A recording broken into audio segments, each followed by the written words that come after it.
ካንተ ጋር መልካም ግንኙነት የነበራት አንዲት ሴት ለምን እንደተለወጠች ገብቶ ያውቃል?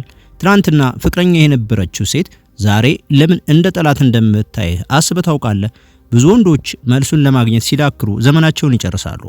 ሁሉንም ነገር አደረግኩላት፣ ታማኝ ነበርኩላት፣ ግን ለምን ብለህ ጠይቀህ ከሆነ ይህ ቪዲዮ ላንተ ነው። ዛሬ ዓለም ለወንዶች የደበቀቻቸውን በትምህርት ቤትም ሆነ በማህበረሰብ ውስጥ የማይነገሩን 8 ጨለማ የሴቶች ሳይኮሎጂ እውነታዎችን እናጋልጣለን። እነዚህን ማወቅህ ጨካኝ አያደርግህም፣ ይልቁንም ካለህበት የግራ መጋባት ዓለም ውስጥ አውጥቶ ተፈላጊ ወንድ ያደርግሃል።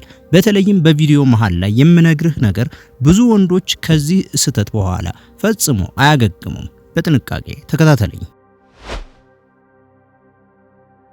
ብዙ ወንዶች ሴቶች ውስብስብ ናቸው ይላሉ። እውነታው ግን ሴቶች ልክ እንደ ውቅያኖስ ናቸው። ውቅያኖሱ የሚናወጠው ነፋሱ ሲነካው ብቻ ነው። እዚህ ጋር ሚረር ኒውሮንስ የሚባል የኒውሮ ሳይንስ ጽንሰ ሐሳብ አለ። የሰው ልጅ በተፈጥሮ የሌላውን ስሜት የመቅዳት ባህሪ ያለው፣ ሴቶች ደግሞ በዚህ ረገድ ከወንዶች በተሻለ የዳበረ ስሜት አላቸው። ወንድሜ፣ ሴቷ የአንተ መሪነት ውጤት ናት። አንተ የምትመኘውን ወንድ ሳይሆን አሁን ያለህበትን ማንነት ነው መልሳ የምታሳይህ። አንተ በራስህ የማትተማመን ከሆነ እሷ ረፍት ታጣለች። አንተ በስሜት ጠንካራ ከሆንክ ግን እሷ ለስላሳና ሴትነቷ የጎላ ይሆናል። ሳይንቲስቶች እንደሚሉት ከሆነ ሴቶች ኢሞሽናል ኮንታጂን ወይም ደግሞ የስሜት ማስተጋባት ላይ በጣም ጎበዞች ናቸው። እሷ የምትጮኸው፣ የምትነጫነጨው ወይም የምትቀዘቅዘው በአንተ ውስጣዊ ስሜት ወይም ሁኔታ ምክንያት ነው። አንተ የምትለካው ቴርሞሜትር ሳትሆን የአየር ሁኔታውን የምትወስን ቴርሞስታት መሆን አለብህ። እሷን ለመለወጥ መሞከርህን አቁምና ራስን ተመልከት። የምታየውን ነገር ካልወደድከው መስታወቱን አትስበር፣ ይልቁንስ ፊትን ታጠብ እንደሚባለው ማለት ነው። ይህኛውን በደንብ ያዝልኝ። አንዲት ሴት ስትፈትንህ እንደ ትምህርት ቤት ፈተና ተዘጋጅ ብላ አትነግርህም። ይህ በዝግመተ ለውጥ የመጣ ባህሪ ነው። በጥንት ዘመን አንዲት ሴት ደካማ ወንድን ከመረጠች ራሷንም ሆነ ልጆቿን ለአደጋ ታጋልጣለች። ስለዚህ ወንዱ ለደህንነቷ ብቁ መሆኑን ለማረጋገጥ ፊትነስ ኢንዲኬተር ወይም ደግሞ የብቃት ማረጋገጫ ፈተና ትሰጠዋለች። ዛሬ ላይ ይህ የሚገለጠው እንዴት ነው? መልእክት ስትልክላት ሆም ብላ ዘግይታ ትመልሳለች። በቀልድ መሃል ትነካካለች። ከሌሎች ወንዶች አነስክ የሚል ስሜት የሚፈጥር ንግግር ትናገራለች። ይሄ ንቀት እንዳይመስልህ፣ ይህ መረጋጋቱን እያየሁት ነው የሚል የድብቅ ስነልቦና ጨዋታ ነው። አብዛኛው ወንድ እዚህ ላይ ይወድቃል፣ ይናደዳል፣ ስሜታዊ ይሆናል ወይም ደግሞ ይለማመጣል። ልክ ስሜታዊ ሆነህ መልስ ስትሰጥ በውስጧ ያለችው ተፈጥሮ ይሄ ሰውዬ ትልቅ ችግር የመቋቋም አቅም የለውም ብላ ትመዘግባለች። ፈተናውን ማለፊያው መንገድ አንድ ነው፣ በራስ መተማመንና በቀልድ ማለፍ። ስትፈትን ፈገግ በል፣ እንደ ሕፃን ልጅ ተጫዋችነት እንጂ እንደ ጠላት ጥቃት አትቁጠረው። የምትወድ እናትህ ስላለ ተስፋ ወይም ደግሞ ፖቴንሻል ትጨነቅ ይሆናል።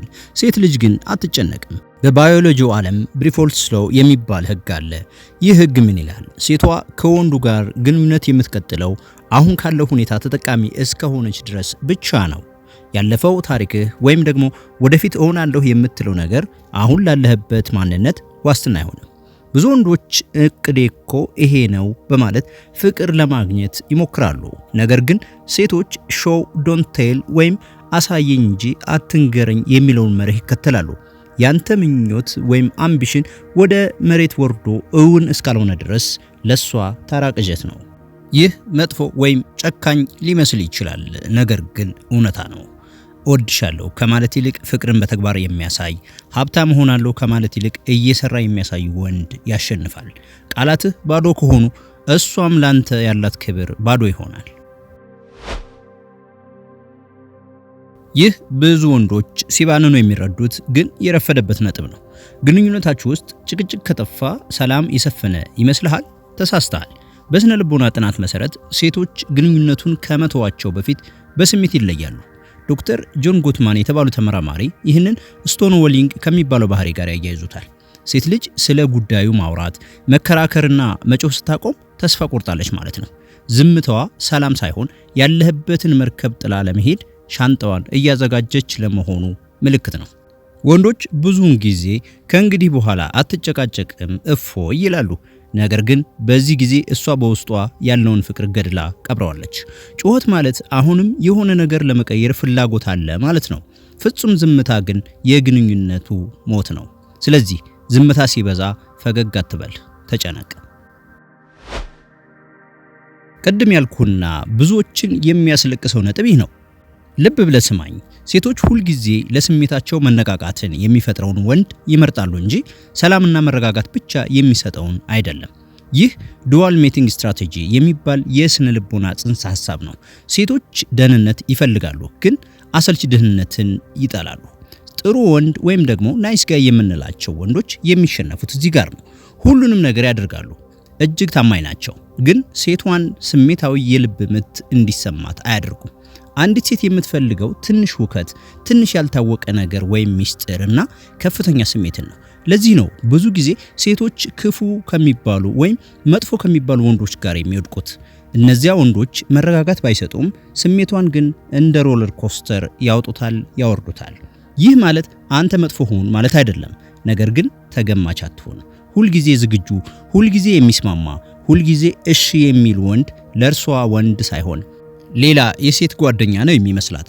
ባዮሎጂዋ የሚፈልገው አዳኝ እንጂ ጠባቂ ብቻ አይደለም። በወንጀል ስነ ልቦና ውስጥ ብሮክን ዊንዶውስ ቲዮሪ የሚባል ነገር አለ።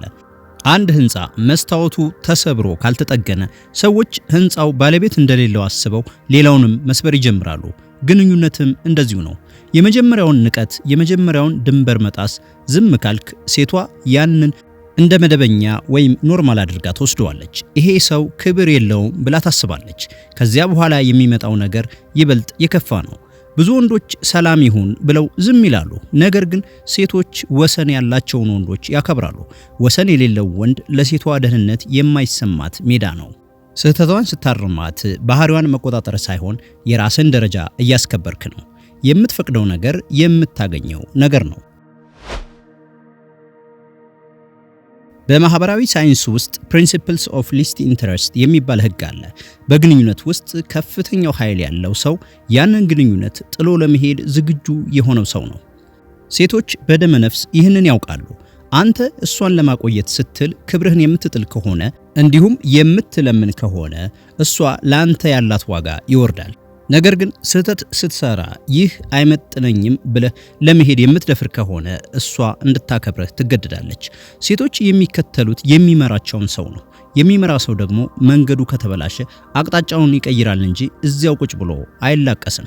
ለመሄድ ዝግጁ መሆንህ እሷን ለመጣል ፈልግ ሳይሆን ለራስህ ክብር እንዳለህ ማሳያ ነው። ያ ደግሞ ማግኔት ነው። ሴቶች እንደ ውሃ ናቸው። ወንዶች ደግሞ የወንዝ ዳርቻ መሆን አለባቸው። ውሃ ያለ ወንዝ ዳርቻ ይፈሳል፣ ይበተናል፣ አቅጣጫ ያጣል። መዋቅር ማለት ስጦታ ወይም ደግሞ ገንዘብ አይደለም። መዋቅር ማለት እቅድ፣ ውሳኔና መረጋጋት ነው።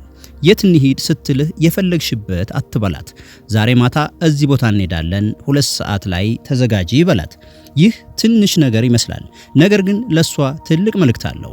ይሄ ሰው ህይወቱን መምራት ይችላል፣ ስለዚህ እኔ ዘና ማለት እችላለሁ ብላ ታስባለች።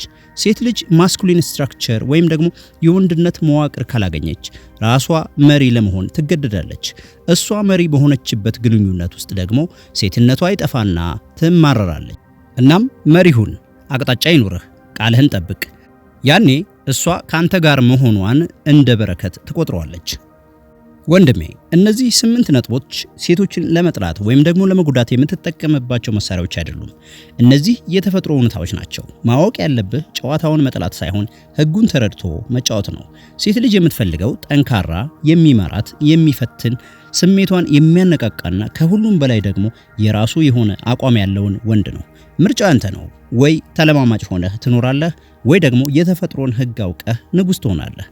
ይህ ቪዲዮ ጠቃሚ ሆኖ ካገኘኸው ላይክ እንዲሁም ደግሞ ለሌሎች ሼር አድርገው። ቻናሉን ሰብስክራይብ በማድረግ የቤተሰቡ አባል ሁን። በሚቀጥለው ቪዲዮ በሌላ ርዕስ እስከምንገናኝ ሰላም።